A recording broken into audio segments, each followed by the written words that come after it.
Hey, welcome. Today, we're going to dive into an idea that could totally change how you see yourself and your place in the world. And believe it or not, it's all based on a single verse, Ephesians 2:10. Think of it like a treasure map for finding our purpose. So, let's get started.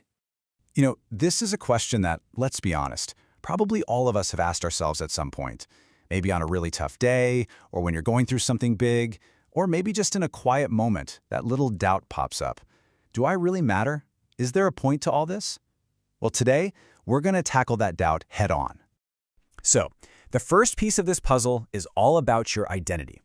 See, before we can even talk about what you do, we have to get a handle on who you are.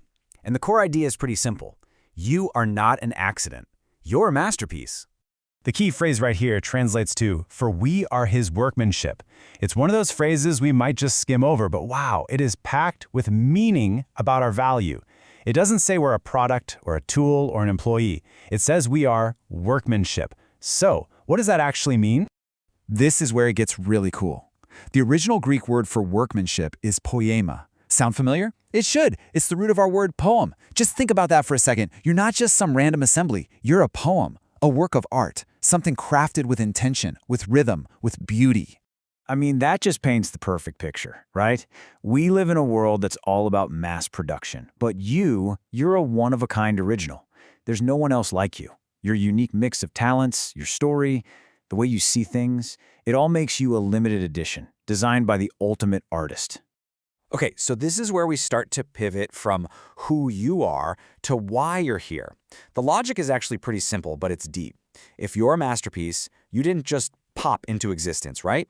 Someone had to design you, shape you, create you. And here's the thing. No artist creates just for the heck of it. A painter doesn't just throw paint at a canvas and hope for the best. There's always a vision, an intention, a purpose behind every single brushstroke. So the big takeaway is, if a creator made you as his masterpiece, you can bet he had a very specific purpose in mind for you. All right, let's move on to the second big idea here. We've established that you're a work of art. Now let's dig into what you were made for. What's the why behind your unique design? And the verse gives us the answer straight up. We were created for good works. That's the big picture purpose. But what does it even mean in our day-to-day lives? To really get it, let's first talk about what it's not. This is so important to get. Your purpose isn't a job title. It's not CEO or doctor or whatever. It's not something you can just slap on a business card. And it's definitely not about chasing money or fame. Sure, those things might be a part of your life, but they aren't the core of your purpose. See, your purpose is a verb. It's an action. It's something you do, not a title you have. It's about bringing love into a conversation, showing kindness to a stranger, serving someone who needs help. It's a purpose you can live out in any job, at any time, no matter where you are. Okay, I get it. This might sound a little overwhelming. I have to do good works? Where do I even start? But here comes the best part. This is the most encouraging piece of the whole thing. You don't have to make this up from scratch. Pay close attention to that last part of the verse, which God prepared in advance for us to do. Prepared in advance. That should take a huge weight off your shoulders. The opportunities for you to live out your purpose, those good works, they're already laid out on your path. You don't have to go on some frantic search for them.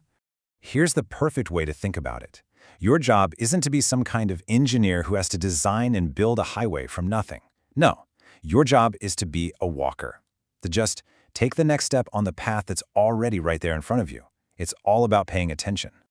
So, how do we take that first step? How do we actually start walking on this path that's already there? Let's get super practical about this. Look, you don't have to go out and change the entire world today. Just look around you. Who needs a hand? Maybe it's a coworker who's totally swamped, or a friend who just needs someone to listen for a minute. Then, think about something you're good at, something you actually enjoy.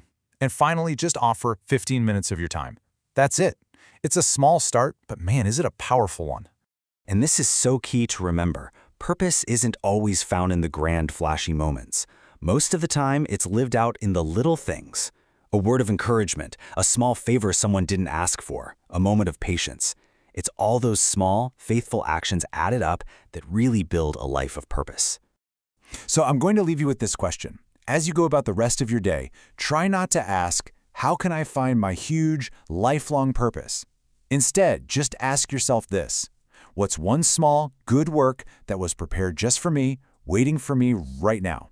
You might be surprised at how close the answer really is.